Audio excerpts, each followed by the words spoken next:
In the wonderful verse of P5X, there's many things that we all love and enjoy inside of this game dearly. Whether it's just wandering the city life, enjoying talking to some of our confidants, causing mass destruction, or even just pulling our wonderful characters, every last one of us do enjoy to get our characters the most. Main reasoning, it could either be just getting a good character for your team, getting that amazing thrill of pulling for meta units, or even just going ahead and having a good collection purpose. So inside today's video, guys, I'm gonna be telling you guys my actual pull plan when it does come down to my new free-to-play account, or even my other accounts as well. If you guys are interested on following this, be sure to sit back, sit tight, and enjoy the video. Leave a like, hit the subscribe button as well, seeing it does help out the channel. And I guess I'm gonna stop my talking, but Blade here and enjoy. Alright, so we have a plethora of characters to really be going through today, and this is going to go all the way from the current update with Win Vast on the global end, all the way up from here. So it can range from anything being like Rin Lion Dance, up to Makoto Yuki, all the way to the top being Junpei, because Pinky was just added, I want to say like a couple minutes ago or so. Since I don't know much about her, we're not going to talk about her too much. But once again, this video we're going to be going over my entire pull plan, so let's just jump straight into it, starting with our first character. Starting with our lovely ice goddess Matoi. Now, she is a very interesting character to boot, and I honestly do love her outfit to say the least. It's sleek, very awesome to look at, with a stunning persona to boot as well. But the only thing I can say why I'm going to be skipping this character is because she's only used for specific teammates or just AoE basis. As well as a debuffer, they don't really get the best results in damage compared to just using a buffer or having something else to really sustain you in the team. Debuffers leave a very foul taste in many mouths of TW, KR, and CN players, seeing that unfortunately they just don't bring enough to the table. And Matoi does the same thing here, where if you're going ahead and pairing her with anyone, you do a lot of damage, but it's better to just go ahead and just use a buffer instead with a sustainer. That will really just give you a better outcome. Now, this doesn't mean that she's bad at all. She's still insanely good for characters like Cny Rin, or characters in the future who will have different technicals, or even AoE based on units. It's just that debuffers don't do enough. So obviously, I'm gonna be skipping this character as a limited, of course, and who knows, I might get her down the line. But for now, we're gonna go ahead and move on. Cny Rin is one of the few characters that is such a freaking beautiful unit here, but the only problem with her is, honestly, if you're not getting Matoi, you're not gonna be going for her. For me specifically, I just don't find a need to get this unit, seeing that AoE wise, I don't think I really have to invest into her. To get the most out of her, you're going to make sure that she needs to be A1, seeing that an A6 on could out DPS her.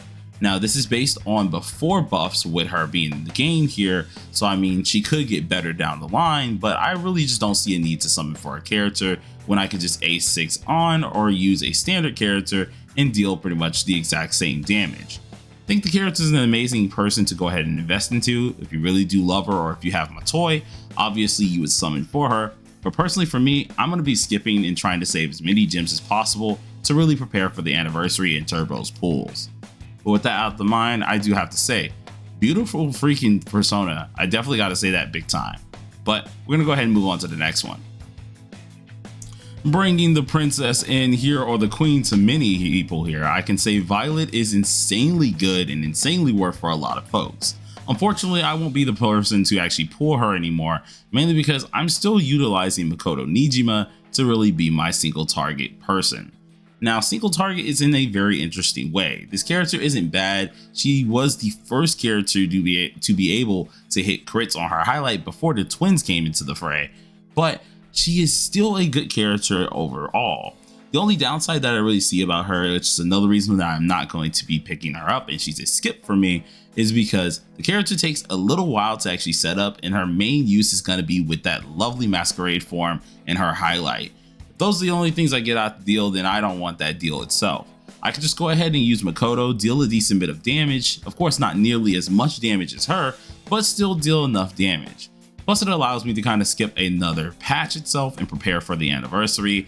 Seeing how close they are going to be to Makoto Yuki, I think this is a smart decision on my choice. So she does have some cool looking skill animations, and of course we've all seen her beautiful persona, stunning, diamond in the rough if you can say. And I do love her, to be honest, but unfortunately I'm gonna have to give her that skip, unfortunately, and it does suck, but I know a lot of you guys are gonna be pulling anyway, so pull for me as well. But we're gonna go on to the next character. Oh, Mr. Potential Man Goro Akechi. Now this is one character that is in a very bad position, and unless he gets a huge buff, there's absolutely no way in hell that I'm pulling for this unit. Even on the premise that they do heavily buff him, making him very viable, I still think skipping him is a very good choice. Almighty is in a very interesting area, and I think the Twins has that area pretty much wrapped up, so there's not much room for Goro to honestly be inside of this meta. But if you guys really want the prince himself, you could very well invest into him. He has some cool little skills that he can end up using, one of them being of course a bless skill, one of them being a curse skill, with a pretty cool looking highlight as well. Plus, who doesn't love his Robin Hood persona? Now I do wish it was a certain other Akechi, maybe a little psychopathic, but unfortunately we don't got him in the game just yet, so I guess this will have to do. But unfortunately, this is going to be a skip for me. So we're going to go ahead and move on to our next character. The speed racing queen is on the field here, being Turbo. Now Turbo is another character that comes out right before the anniversary, being the patch beforehand. And although she is a standard unit on the TWKR and CN side, she's going to be technically a limited unit on the global side at first until the 6-month jail period is over. Once that's over, you can pull her as much as you want, but I will say one thing. This is going to be a character I will be pulling for. She's not a skip in my book, and the main reason why is because of how many teams she's actually utilized on. If anyone has played TWKR CN, you'll know this character goes in any and every team, and it's always in one way or some form or fashion. You need pin, she's going to be that person for you. You need any type of versatility inside of different skills, she's going to be that person for you. And if you just want a good character just to go ahead and toss in into a guild or toss in into any type of team, she's going to be that person for you. So this is one of the few characters I would definitely go ahead and invest into, and even when it comes down to the 5-star weapon, I would try to get that as well. Now she isn't fully mandatory for some people, but on my checklist, she's definitely going to be the few characters that I'm going to get. Plus that persona, smoking. But for now, we're going to go ahead and keep on moving ahead, being my first character that I'm summoning on before the anniversary. Our pure white idol here, over here making a stage entrance of a goddess, Ange is now getting onto the stage. Now she is absolutely amazing and is genuinely the first anniversary unit that I feel like a lot of you guys just by skipping would honestly be insane. She's kind of the craziest character, and instead of extra turns of what she has something that's kind of like turn reverting, which is kind of interesting to see. You're pretty much able to take any status that you're in when she ends up placing this extra turn status on you and revert that said status. So if this is anything like an extra turn from Joker, you get that extra turn back and you get to go again. If it's anything like utilizing Makoto Yuki's third skill and using the huge amount of damage it does, she reverts that and allows you to go again, which is kind of like an extra turn, but more of a status reversion. So I think a lot of you guys really want to go ahead and pull for this unit. She is insanely good and will be the next character I'm pulling for in my journey on my free-to-play account. Plus, of course, her persona is a literal chair. Allow me to take a seat. I'm not gonna lie to you. That looks comfy. But without further ado, let's go into the next character. The man of the hour, Makoto Yuki, is going to be making his appearance as well right after Ange. This is where things get a little bit dicey, and personally for me, I will be getting this character. Mainly because my only single target character that I'll have up to him will be Makoto Nijima, so it's about time that I go ahead and update my single target DPS. With getting him updated, obviously, he's going to be in so many teams in the future and be very relevant, seeing that P3R is going to be a huge amount of updates. Alongside with Orpheus here, obviously this man is dealing a ton of damage, but the only downside to him is you practically need his 5-star weapon. It can be a little bit of an issue, especially if you don't have it anyways, but he still does a ton of damage to boot. He's not bound to fire itself, but the more fire units you got with him, the better he's going to perform. The more buffers you got with him, the more big numbers you're going to see. So I do advise a lot of you guys to pull for him as well, but he is going to be a pullable character for me in my journey. Now we're going to go ahead and move on to the next character. Yukari is making her entrance here as well, where I feel like this character honestly doesn't get enough credit. As good as she is, a lot of people keep trying to skip her, and I'm not going to do the same thing here. Reason being is because this character built up third Gs, she's insanely good as a healer, and she has some decent buffs as well, which could be helpful to Makoto or even future units of the C's team. So this is going to be a pullable character for me that I'm going to go with. Plus she is a winded healer, so I mean, like, I do need at least some heals other than Morgana. I think this will be the perfect one for me. So without further ado, this is going to be another character I'm going to pull for, which is going to be a brutal 3 patches back to back. But hey, sprinkle some pixie dust and at least hope for the best, and I think we might be able to get this character pretty darn easily. Don't know about you guys, but I'm willing to take that lovely dive and try my hardest on getting these triples here. But without further ado, we're gonna go to the next character. Going to the boxing maniac himself, Akihiko is gonna be another character that I'm personally skipping. Nothing really against the guy. He's really good, to be honest, and he has a decent bit of things in his arsenal. The only downside is, one, his 3G bar is pretty darn large, meaning you do need to charge it for quite some time. 2, his team is very interesting. He doesn't have enough real supports to really keep him going afloat here and making him insanely good as he really should be. With the 3-turn mechanic that he does end up having with the skill 2, well, skill 1, skill 2, skill 3 rotation, he does some very flashy combos, but it's not enough to keep him in the fray. With other different AoE DPSs in the future, this man is just not worth it to me, so I'm going to be personally skipping. But still, I do love his persona and I do love the animations with him. He's a sick character overall, and I swear they did him dirty. Please buff this man, Atlas. I need this. But we're going to go ahead and move on to our next character. Yo, Blade here. If you guys can drop a like and a subscribe on the video, it would mean the world to me. We're currently trying to hit the sub goal of 20k, so any help would mean a lot. And if you really want to help us out in the algorithm, be sure to leave a comment down below, especially if you want a video like this that's going over one of you guys' comments. But till then, enjoy the rest of the video. My precious queen of insanity, Barry, is now on the screen. Now, this character is a character I absolutely do adore, much like Mesa. She's in that category of insanity, and I freaking love me those characters. She practically screams insane woman while also screaming that she might end up hurting you. So I mean, honestly, she's freaking cool to me, and I really do like this character. Now, for a lot of people, including a bit of myself, I would love to pull for her, but I'm actually going to end up skipping her. Main reason is because I'm already going for Makoto Yuki, who is a single target character who also will last for quite some time, and I'm also spoiled to A6 on Barry. So starting back at A1 or A0 would not really be my forte here, and she takes a long time to really set up, especially if you're in the A0 area for her debuffs. So I'd rather just go ahead and skip this character and keep on moving with my day. But obviously, a ton of you guys are going to freaking pull this character.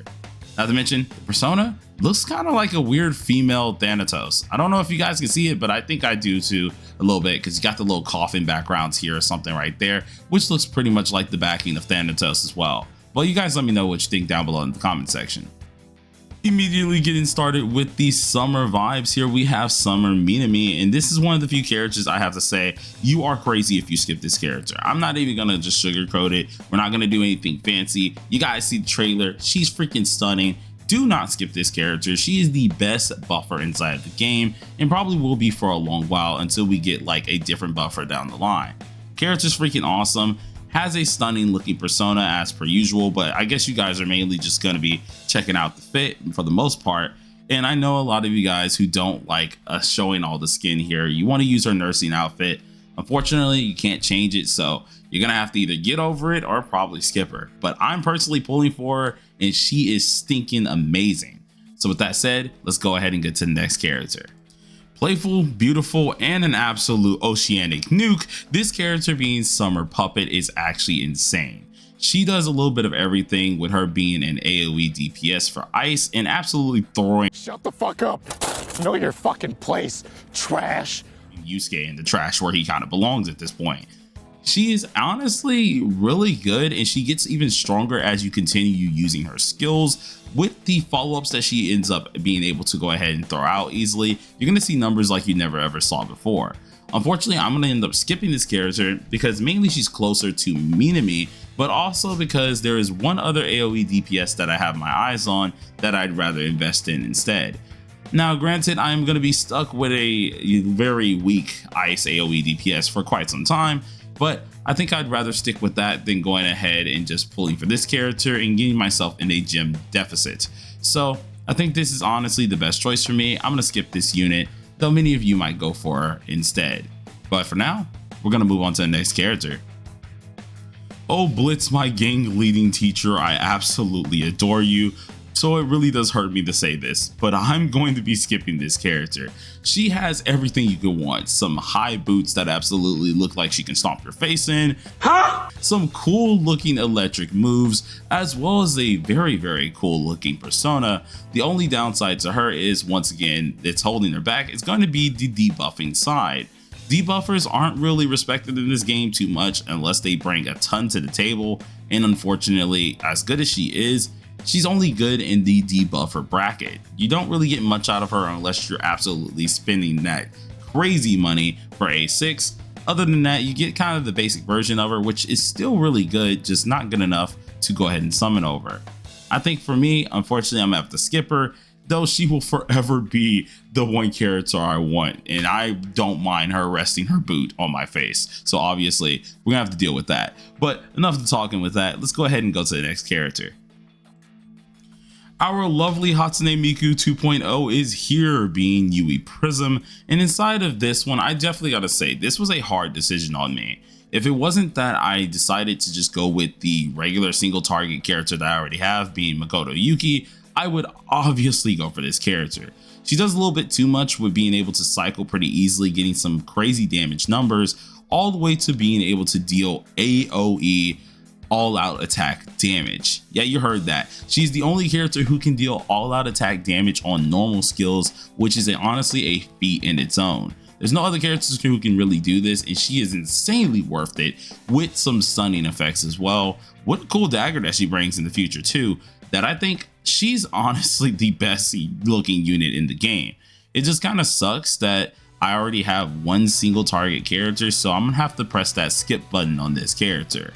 But can we talk about the freaking persona, man? It looks goddamn stunning just like her. So if it wasn't for me already going for Yuki, I definitely would go for her. But I'm gonna go ahead and skip. Up to you guys if you want to summon.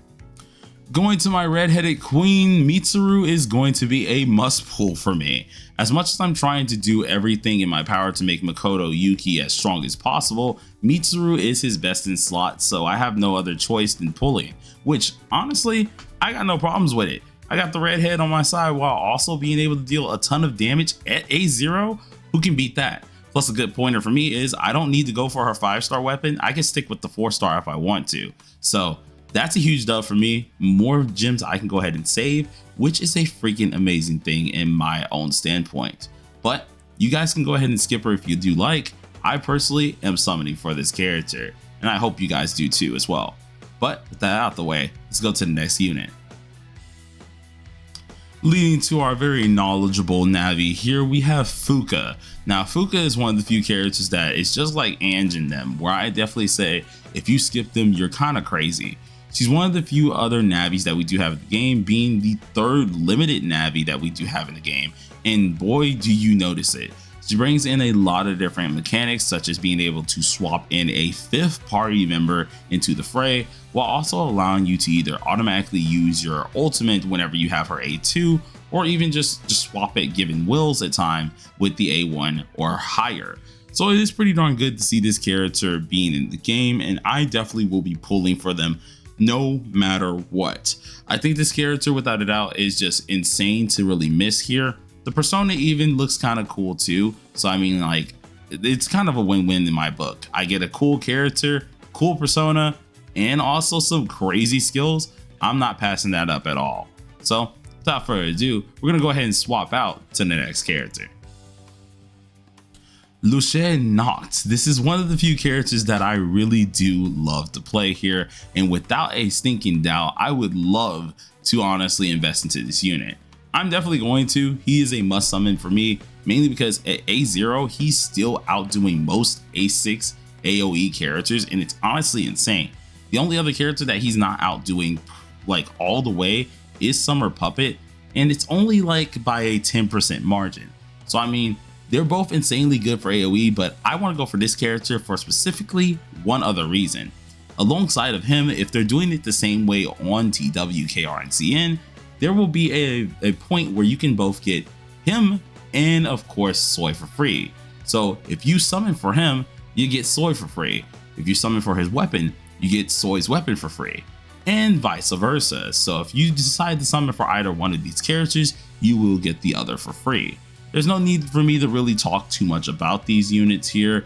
I think both of them are pretty cool.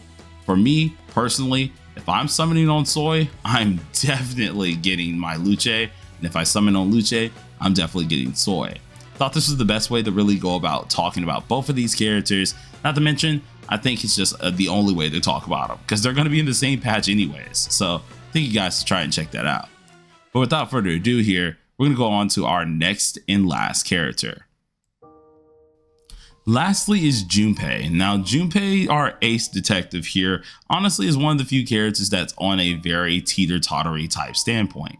For me, I do think I'm going to go ahead and pull for him, mainly because I want to make my Makoto as strong as possible, but for a lot of people, you're probably going to skip him.